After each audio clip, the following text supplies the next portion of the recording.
Hello and welcome to this episode of Triggered and True, featuring renowned emotional health consultant Laura Duncan. Thank you for being here, and thank you for investing the time to learn how to take care of your soul. If this podcast sparks any questions, feel free to submit a question by going to triggeredandtrue.com, scrolling to the bottom of the page and clicking Ask. If you would like to learn more about Laura Duncan, we encourage you to follow Laura on Instagram and Facebook. Also, a great resource for you to consider is the Compassion Method Master Course. This course is a deep dive into Laura's life work, the Compassion Method. The Compassion Method is a process that empowers you to learn to see and comfort your internal pain and to discover your true self, that beautiful, wonderful part of you that has been there all along, but has simply been covered up. To obtain the master course, go to compassionmethod.net. And as a podcast listener, you qualify for a $50 discount that can be obtained by typing in the coupon code podcast50. Again, that's compassionmethod.net, coupon code podcast50. We hope you enjoy this episode. Hello, everyone, and welcome to this edition of Triggered and True with myself, Brian Freise, and the famous Laura Duncan. How are you today, Laura? I'm doing good. It's good to be on here again. I enjoy doing this podcast. Yes, absolutely. These podcasts are a great opportunity for me as well to dig back through the material and apply much of what I've learned from you and realize what I haven't been applying. Yeah. I mean, I think, and I've said this before, but we're giving content in podcasts. People are learning and growing, which is amazing because we need to understand. But I think that is where we get stuck sometimes, is the application. And I think that's what we're going to kind of talk about a little bit more today, as far as the 10 gifts of the application of it versus just the knowledge of it. Yep. The title of today's podcast is 10 Gifts Part 2. And would encourage everyone to listen to part 1 if you haven't already, which was way back on about a year ago, a little over a year ago by the time you listen to this, July 30th of 2021. It was our 5th episode we released. And looking at the metrics, it's actually one of our most watched, most listened to podcasts as well. So, I didn't realize that, but yeah, I think that's great. Yeah, probably because they see the word gifts. And it's like everyone's excited. What do we get? Everyone wants to have gifts, right? Yes, we do. That's good. I think another one, kind of how I'd like to start off today, is talking a little bit about the remote control exercise, which was the follow-up episode to episode 5. Episode 6 was the remote control exercise. And when we think about the 10 gifts, it ties directly to one of the areas of one of the steps of the remote control exercise. So just to review those, the first step is to, actually, Laura, why don't you review the steps to the remote control exercise? Yeah. So those steps for the remote control exercise, which, again, I've said this before with the remote control exercise, but it's not so much a tool or even an exercise, even though we need to label it something to have some context to it. It's a lot more of being able to connect with yourself and what you're feeling, and then ultimately what you need is what we're going to be talking about today. But the steps are to be able to pause our external world and pause the things that we feel like are causing us to internally not be okay. And from childhood, we've been wired to believe that our external world determines our inner happiness, our inner okayness. And so we need to pause those external things to actually explore how that's personally impacting us. So from that, you're able to connect to how you feel, which is connecting to our reaction emotions, which then lead us to, sometimes I kind of say, more medium emotions, and then eventually to our more soft and tender emotions that allow us to be able to really feel our pain, because ultimately those tender emotions is where our pain originates from. But we do need to feel those reactions in order to be able to connect to the softer emotions. And then number 3 is, what do you need? And that's what we're going to be talking about. The 10 gifts are ultimately the 10 needs we need in early childhood development that we're able to highlight, because for every tender emotion, there's usually one or more needs connected to that tender emotion for that to be comforted and cared for. And then from that, we want to be able to grow in that self-compassion. That self-compassion is the application of being able to be with ourselves in that. That's what compassion is to be with ourselves in our tender emotions, be with ourselves in our unmet need. And then being able to reevaluate, unpause what we were experiencing externally in order to be able to connect with ourselves, and be able to re-engage with our external world from a place of recognizing what's going on inside of ourselves. Yeah. And then today we're going to talk extensively, as you mentioned, about step 3 in this process, looking at what do you need, and those emotional needs that we were designed to get during childhood. So you've developed a list of these that you don't call them needs, you call them gifts. And we'll get you can explain why you call them gifts, but would you like to just share those again as a summary of those needs? Yeah. So those 10 needs, those 10 gifts came from when people would go back to the early childhood development, those would be the things that they would be needing in those moments from caregivers, from parents. And so all of us 0 to 12 years old need to be seen, need to be heard, need to be accepted. We need play. We need to be taught. We need protection. We need provision. We need to know that we're valuable, that we're enough. We also need affection. And those are the 10 needs, the 10 gifts that we needed to receive from our caregivers. And you call them gifts because? I call them gifts because it's the gift that meets the need. So we have a lack within ourselves if we didn't receive one of those needs. And the gift being given is freely given, because that's what a gift is. It's unconditionally given. I always like to use the word unconditional in front of each of those gifts. So the unconditional relates to it being a gift. And then also it relates to it being able to be given without us having to do anything for it, and being able to have that gift given versus it just being a need being met.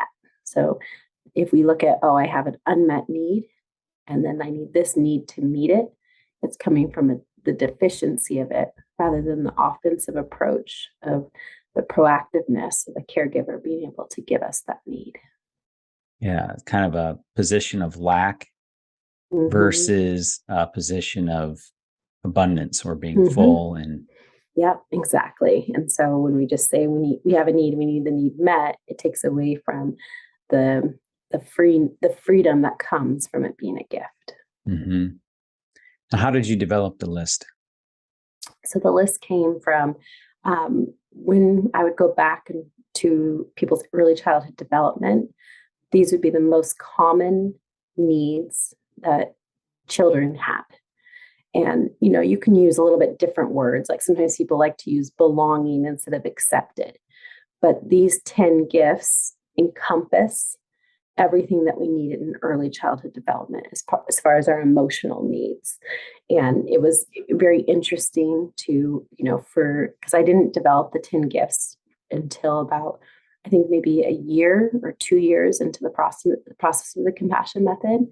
But collectively, I realized that that's what everyone was needing in early childhood development. So I'm meeting with hundreds of people. Of course, obviously, they're not, they don't know each other. They're not coming in with, I need to be seen.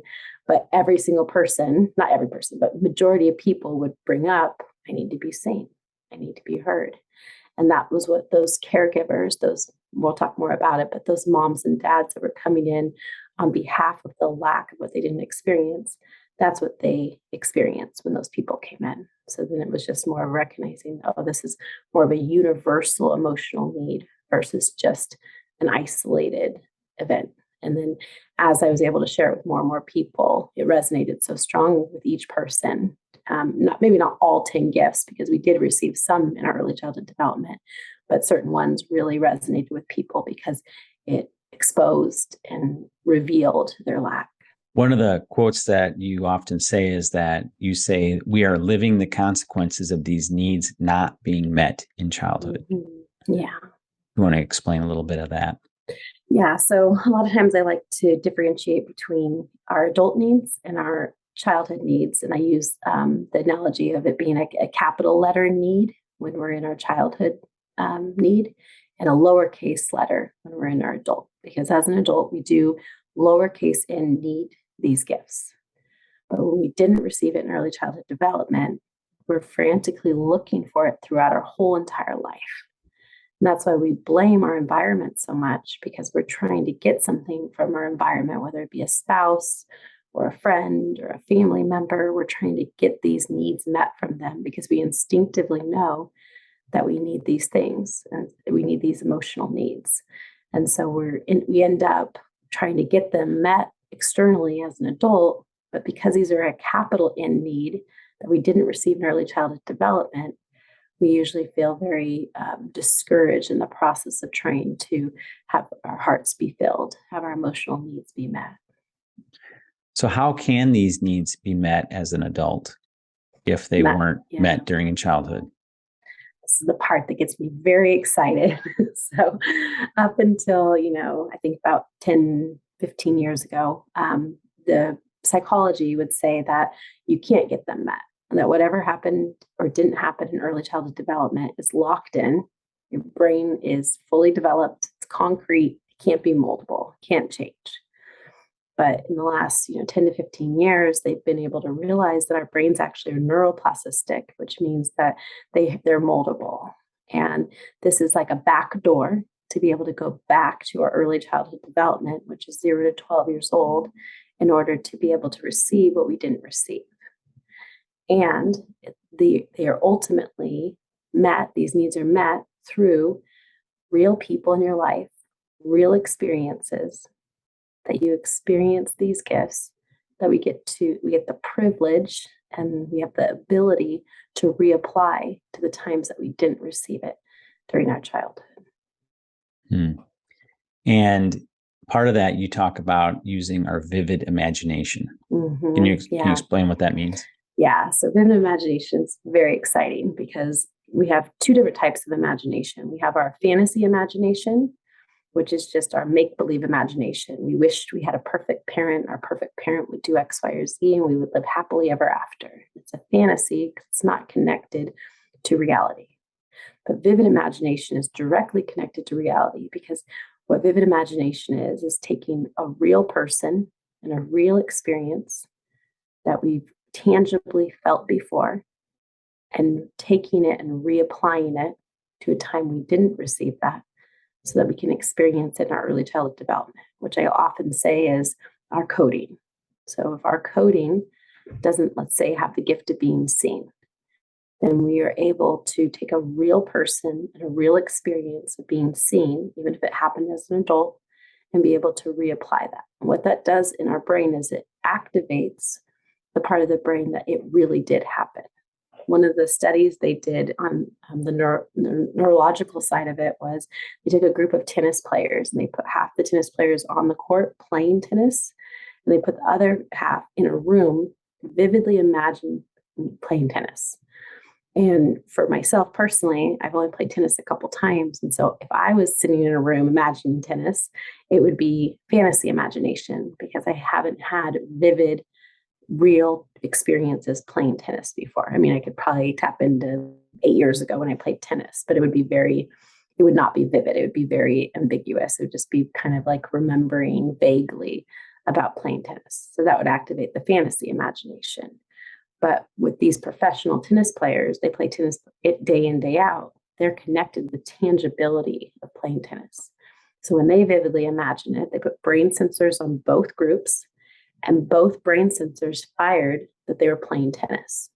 Even though one group was just sitting in a room vividly imagining it, and one was actually playing, the brain fired as if they both were playing tennis, because it's connected to the vivid imagination of them really having done it. So the brain believes that it's actually playing tennis because they're activating that part of the brain. So that's a very similar process to what we do with the 10 gifts, and we'll elaborate more on it, but that's the process of being able to have your brain recognize that you really did receive it. So for example, if you were 8 years old and you didn't feel like your mom and dad were able to see you, but right now you have a best friend that's able to see you, you could take that experience with your real best friend, with a real time that that best friend was able to see you, and you could reapply it to your 8-year-old self, and your 8-year-old self would believe that you had received it. And I think for me, when I was first learning this was a little bit hard for me to digest because it felt a little bit, what's the word that I want to use? Like more art than science. Mm-hmm. And Yeah, my brain is more science based, Mm-hmm. more logic based. Yeah, But obviously there is the science here, there's definitely a science here. And I fully especially in agree the with you. last 30 to 40 years, right? Yeah, they've definitely, the neuroscience of things is a lot more clear and a lot more easier to understand when you're able to connect it. And I mean, I also felt the same way. I heard about child self, I heard about early childhood development and those types of things before I started the compassion method, but it always felt really weird. Like there's like a child within you and you need to connect to that child within you.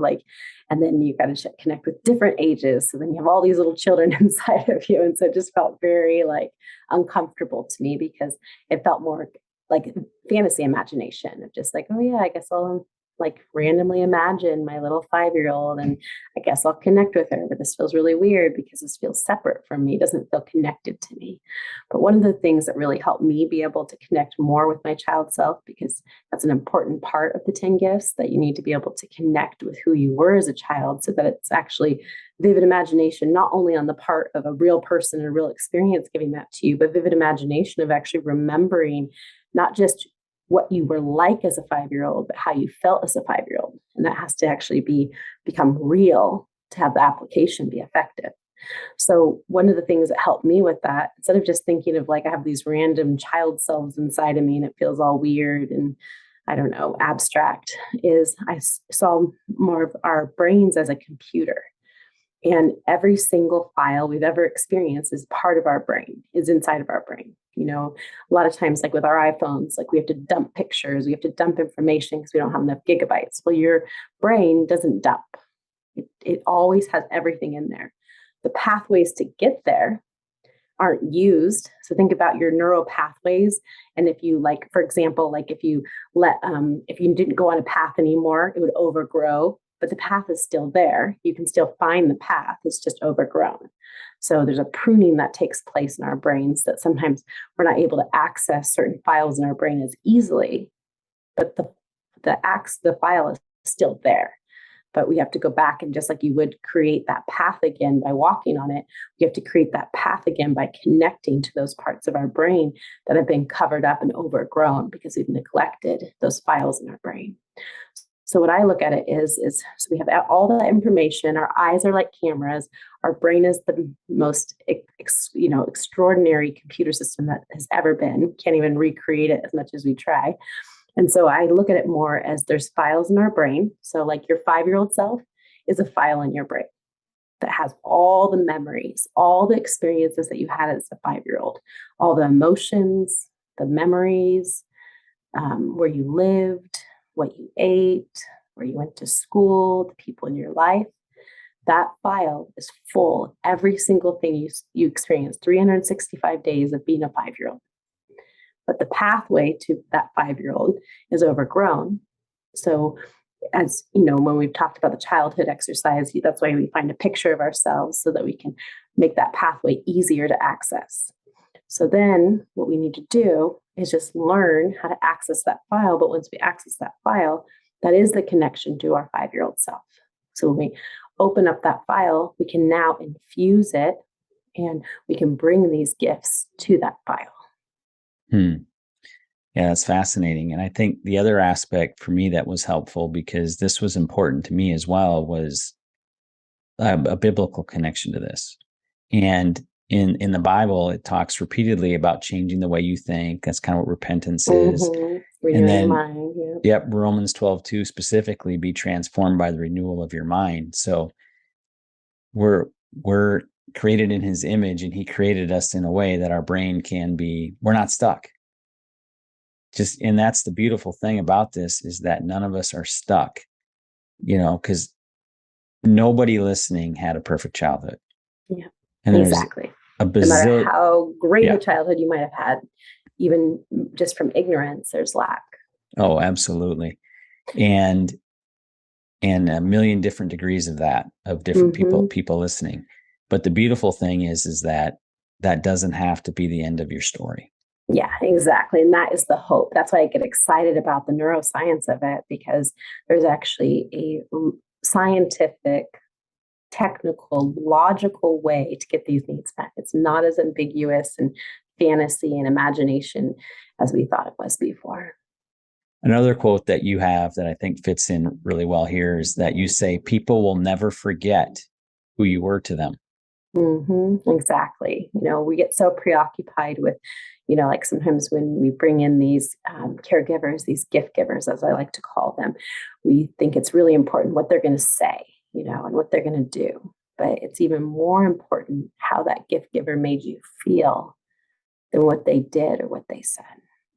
So I know from experience, in my own experience, and then from talking to others that have engaged this journey, that this part of the compassion method process can be very difficult. And for a number of people, this can be a little bit of a stuck spot. Yeah, when I've done this in workshops live, you can really see the trigger come up in this, that how do I do this? And then even if I understand how to do it, I don't really believe that there is any gift givers for me. Right. Well, what are some of the reasons why this is hard? And let's work through how to overcome those things. Yeah. So when we're in a triggered state, we're in our amygdala, we're in our child brain. And in our early childhood development, if we didn't receive one or more of these gifts, we feel like there's no one there to give that gift, which is true. Primarily in early childhood development, your mother and your father, your mom and your dad are your main influencers. They're your main people that are going to contribute to getting your needs met. So if 0 to 12 years old, you didn't have a lot of family around, you didn't have other people contributing to your life, and it was just your mom and dad, and they weren't able to give to you, your brain says, we didn't get it. But then the amygdala is going to take it to the next level because it's our child brain that doesn't have sophisticated adult reasoning. And it's going to say, I'm never going to get it. And then it's going to say, I don't even need it. Yep, exactly. As a protector, we don't even need it. I mean, that's exactly what I did. I recognized my parents' lack. And so I just said, I don't need it. But that's like saying I don't need food. We can say we don't need food, but we need food or we're going to die. And people can say, well, we don't really need our emotional needs to be met. It's not the same as food or water, but we do need our emotional needs to be met. And in a lot of ways, we are dying without them. So if you think about what a trigger does, a trigger is exposing our unmet need, and a trigger releases adrenaline into our system. It causes our bodies to function as if a wild animal is chasing us on a daily level, hourly level, minute level, which is actually weakening our immune system, which is causing us to create stress, to create these different physical reactions to it that is ultimately killing us. And so when we have those needs met, just like when we have food and we have water, we have basic needs being met, it causes our whole being, our spirit, our emotions, and our body to be able to rest, to be able to heal, to be able to have a healthier immune system, to have so that we're living versus dying. And that seems really extreme, but it's true. Our quality of life suffers without our emotional needs being met. I know the social sciences is doing a lot of work in the recent years at looking at childhood trauma, which ultimately all of not getting these needs met is a trauma. It's neglect. And that's one of the things that I found the most, like when you said, like, none of us have a perfect childhood. I find that, so for most people, if you've had overt abuse and overt trauma in your childhood, it's kind of obvious. Like you look at someone's childhood and, they had an abusive parent, or they, had, physical, mental, sexual, different types of abuses happening. And then they have behaviors that follow that abuse. And pretty much the average person, even if you don't know very much about, how our brains function, how our emotions work, you're going to say, no wonder they grew up to be X, Y, or Z because they had that childhood. But the really profound thing about the 10 gifts and our unmet need is it's as debilitating as abuse. Neglect is just as painful as abuse. And sometimes in certain cases, even more detrimental, because even when someone's yelling at you and hurting you in those types of ways, they're still giving you attention. There are a lot of good homes that there's no attention because those needs aren't being met. Let's just be real practical for maybe someone that this is a little bit newer to. Let's just pick one of the gifts, whichever one that comes to your mind, and we'll just walk through practically working through how you might find someone. So let's say you identified, you went through your childhood, you have your people a lot of times in your sessions do an inventory of the gifts. And it's important that these gifts have both a male and female expression. We have mom and a dad. Mom and a dad. Yep. So you have them go through the inventory and they just kind of go through the gifts and they say, okay, this one I can think of my mom and I can think of the protection and I can feel like you can feel like the protection that emanated from your mom. Yeah. But maybe they get to dad and it's not there or whatever. So just pick one of those gifts, whichever one comes to your mind that you think would be easiest to do an example on, and let's just walk through. Okay, yeah. So let's do protection. That's a good one. So, one of the things about the different lacks that we have of not getting those emotional needs met, you'll hear people often say when they're in an environment with someone, I don't feel safe with that person. That's a very common thing that people will say. And I understand if someone's like punching you and, hurting you, that we don't feel safe physically, but I'm talking more emotionally. We don't feel safe with a person because of their triggers and their reactions. But ultimately, if we don't feel safe with our external world, it's because we don't feel safe internally. We all agree that happiness is an inside job. Well, feeling safe is also an inside job. And if we didn't feel protected and we didn't feel safe in early childhood development, when a person models or mimics the behaviors that we experience in early childhood development that did make us feel safe, we're going to feel that as an adult. And the reason why I say that is not to minimize people's, negative behaviors towards us, but to empower us to recognize that if you have the gift of protection abiding in you and you're full of that feeling like you described of feeling protected, then you're able to feel safe in any environment. And so if we look back and all of a sudden you're being triggered, that's why we started with the remote control exercise. Let's just say, for example, you don't feel safe with someone. And every time you hang out with that person, you don't feel safe with them again. They raise their voice, they say inconsiderate things, they don't keep their word, they don't do what they say they're going to do. I don't feel safe.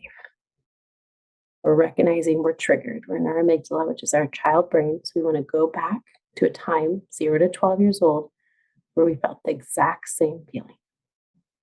The person doesn't do what they say they're going to do. They raise their voice. They say hurtful things. They're inconsiderate. How old did you feel that same exact feeling? So let's say you go back to being 8 years old. And 8 years old, you felt those feelings. And your mom was able to be there for you like you described, that she was able to protect you in those moments. But your dad wasn't able to. So you felt unsafe. So we can't just use our fantasy imagination to hope that your dad could be able to do it. One of the things you can do, though, is if later on in your life, your dad was able to protect you because he learned or he received the gift of protection for himself, so then he could then protect you, you can use an older version of a biological parent.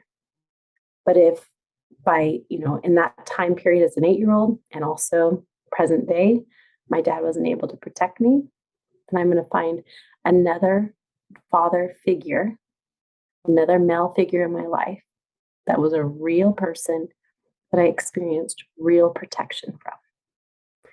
And it's not just, do I feel protected or not on a logical level? Like you described when you're talking about the mom, it's a felt experience. When a daddy protects you, it feels warm. It feels comforting. It feels light. It feels comforting. It feels, connected. And so that's what we're connecting to in that gift of protection. So then I would find a real person. And there's different genres of people that we can look for. So if you're doing this exercise with me right now and you found yourself as an 8-year-old not feeling safe, not feeling protected because your daddy didn't know how to protect you, then you're going to look through your life. And we are applying it to our early childhood development, but you can find gift givers throughout your whole entire life, all the way up to present day. Anyone in your life can be a gift giver. They can be older than you. They can be a peer. They can even be younger than you.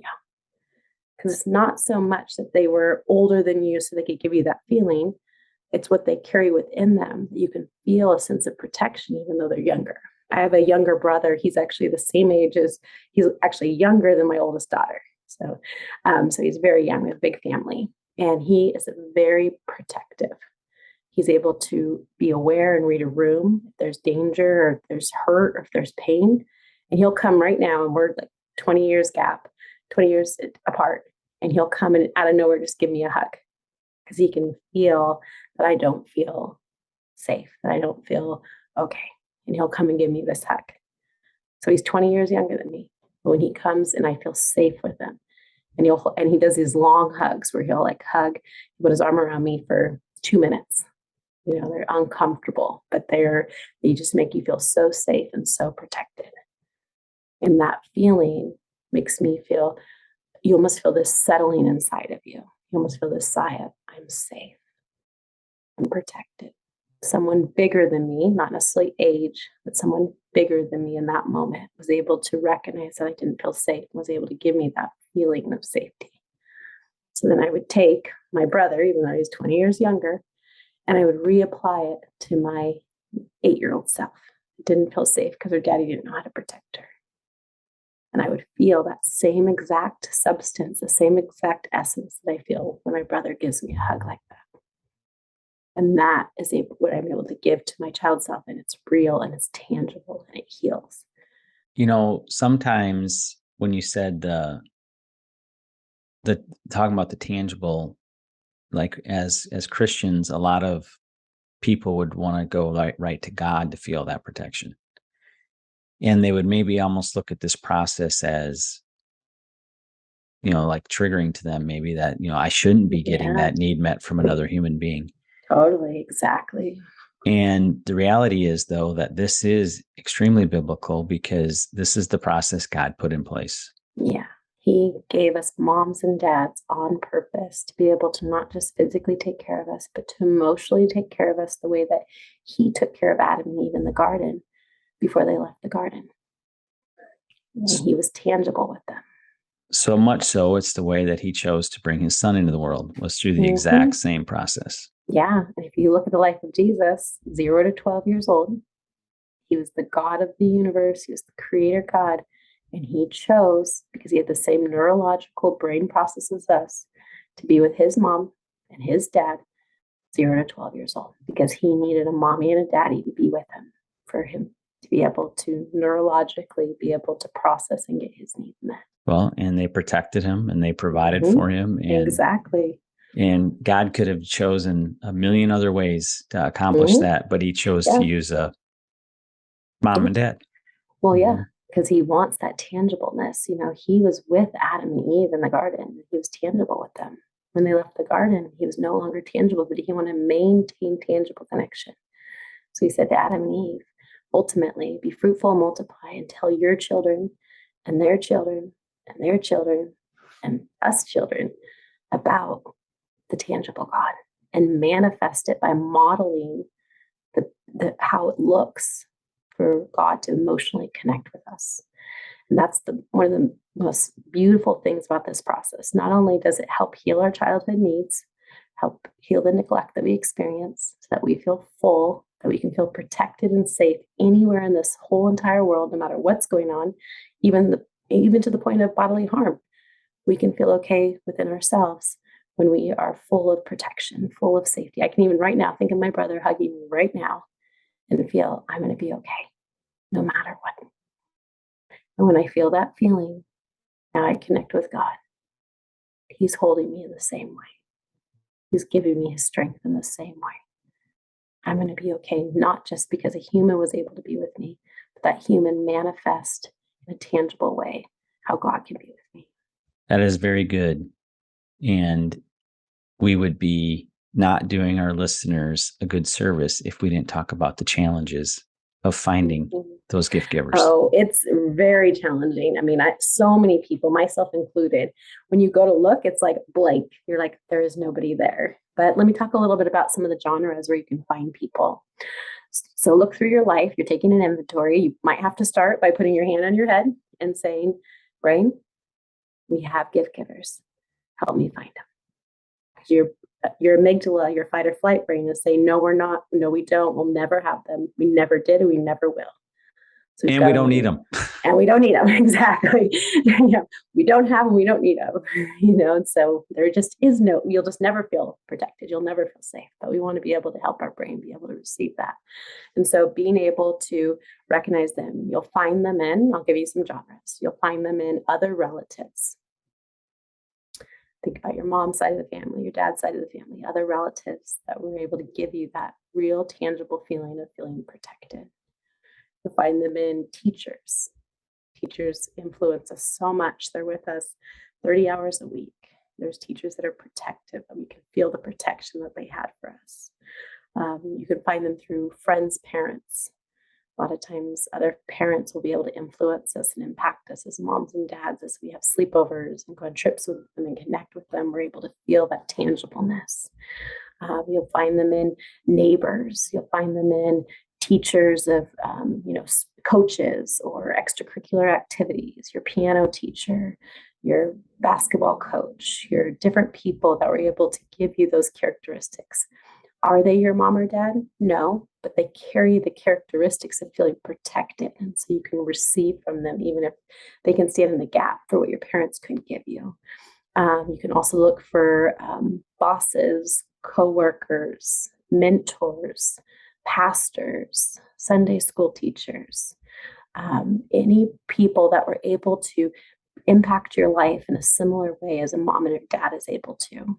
Those are going to be the people that we're looking for. So you're kind of scanning through your life. You're looking through your whole life. Maybe it happened in your teens. Maybe it happened in your 20s. Maybe it happened in your 30s. So then people will be like, well, if it happened in my 20s, then I should have it. It has to be reapplied to early childhood development because that's our coding.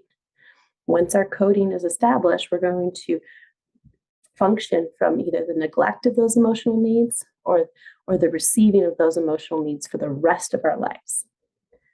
And so we need to go back to that coding. Just like with a website, you can't push on a website trying to change picture or text. You have to go to the coding, change the text, change the picture. And that's what we're doing by infusing these people that you're going to find throughout your life into those files in your brain, into those memories, so that you can receive the essence and substance of those gifts. Yeah, I think it's real important to reiterate that if you're in your triggered self and you're identifying what age you feel in it, and you work through all that, and you're saying, it's protection, that the gift giver doesn't have to be from childhood. It doesn't have to be throughout your life. Yeah, it could be someone you met last week. Exactly. And it's that feeling that you're carting back to childhood, that you're bringing back to childhood.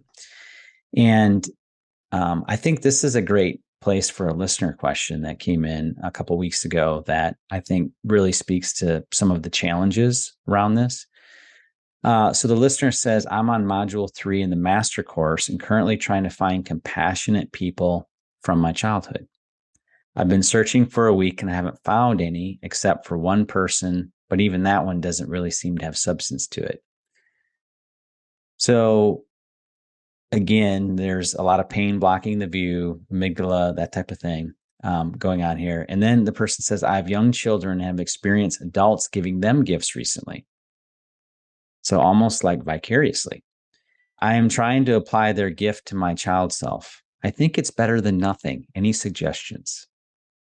I kind of look at that. So indirect gifts are safer.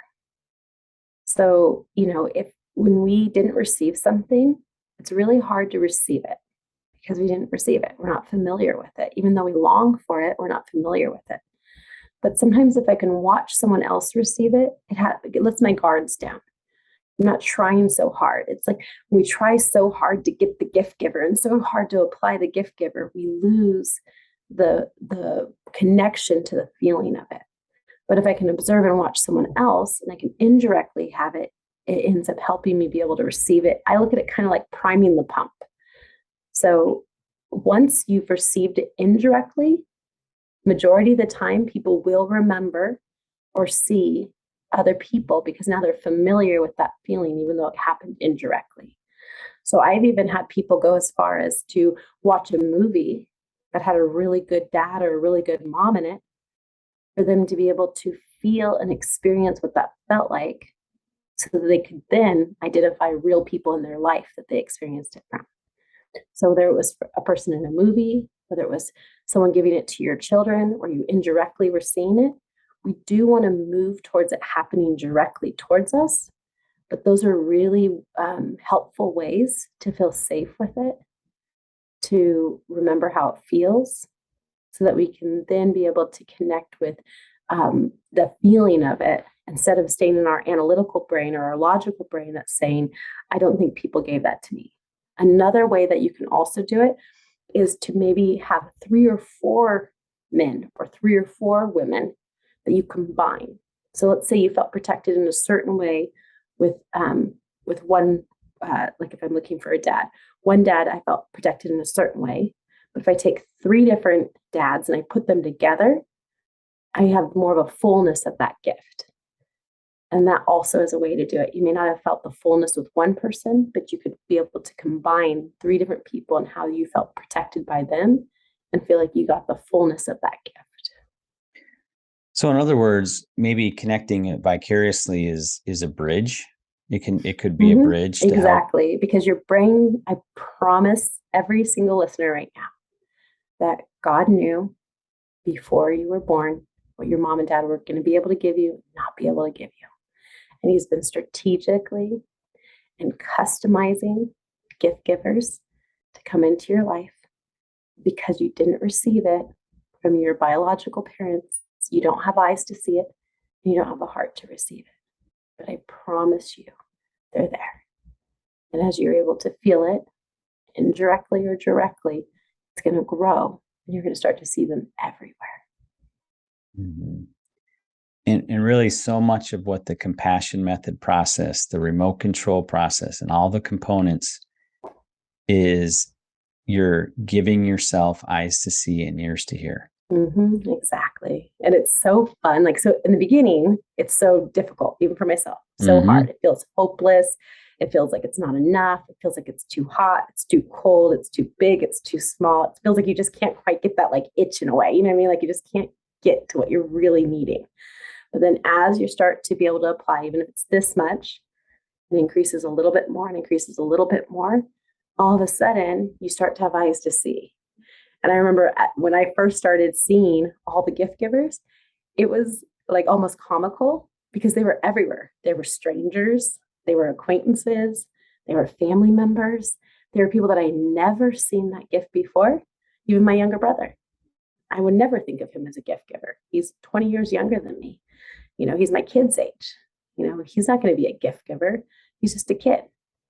But he's 21 now. And I'm, you know, and we're able to actually, I'm able to receive those feelings and be able to give them back to my child self. So they're everywhere. They just come in packages that we don't recognize. They come in ways that we don't understand.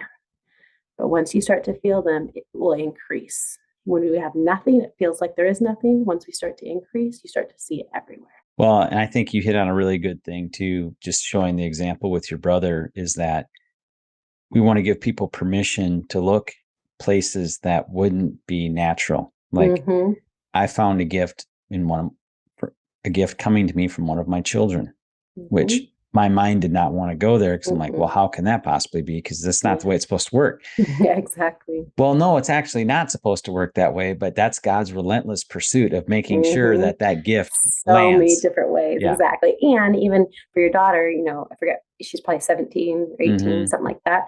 Well, a 17 or 18-year-old could give to a 5-year-old. Yes. And absolutely. If you're connecting to your 5-year-old, even though it's your daughter, she has unique characteristics of who she was created to be that can impact your childhood self. Yeah. And I think the other thing that people will challenge people as they go through it is the whole concept of, I shouldn't need that. Well, as an adult, there's elements of, you're correct. You shouldn't need to be seen in the same way as an adult as a child. And the fact that some of the crazy that goes on in the world does is because people are, feeling they need those things like lots they of did little kids. Yeah, lots of you little go on the kids. internet, I'm like, oh, all the 5-year-olds are out today. Yeah. And then why people yell really loud and they need to be heard and all these other things. And we think that, well, I shouldn't need that. And there's a humbling aspect of it, of going back to your childhood self. It's very humbling. And admitting that, no, I really do need that. I'm not this big tough guy that acts like, I do need it. Yeah, definitely. I do need it. And almost the same sense, the same line of thinking of when we didn't get our need met, we don't need it. That's the same thing of people not wanting to go back to their past. People commonly say the past is in the past.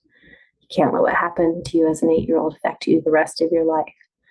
And that sounds really great. And I wish that was true. Because just like you're saying, it's vulnerable to go back and humbling to go back to those painful places and those empty places. But we do need it. And that's how our brain neurologically works, that we're stuck back there until we receive what we need, which feels uncomfortable, but it's a beautiful thing to recognize our lack. Because now we have the ability to receive what we never were able to receive. And this is our ability to go back for that 5-year-old and be with him. And it's such an extraordinary privilege. People call this work. It's not work. Yeah, I might have used that word. Many, many people do, but this is a privilege and an honor, and I think miraculous, that for so long we believe that whatever happened to you was your lot for the rest of your life, but it's not true. We have the privilege and honor of going back to the places that we didn't receive what we received and be able to get what we needed. It's extraordinary. It's not work. It's a miracle. Well, I know I really needed to hear that today. So, lots of really good information here, Laura. Thank you so much for sharing. And when I was thinking about how to summarize what we're going to be talking about today, I wrote out a little summary here, and I'm just going to read it. I like your summary. Yeah. It says, I said, everyone wants to fix or get rid of their pain, whether physical or emotional. The reality is that the pain is a blessing because it is revealing an area of lack. In the same way your physical body needs water and nutrients to be healthy and to thrive, your soul needs the 10 gifts to be healthy and to thrive. If your physical body is lacking an essential nutrient, your body will send pain signals alerting you that you need to fill it with something containing that vital nutrient. Emotional pain is very similar. The solution is not to fix, but to fill.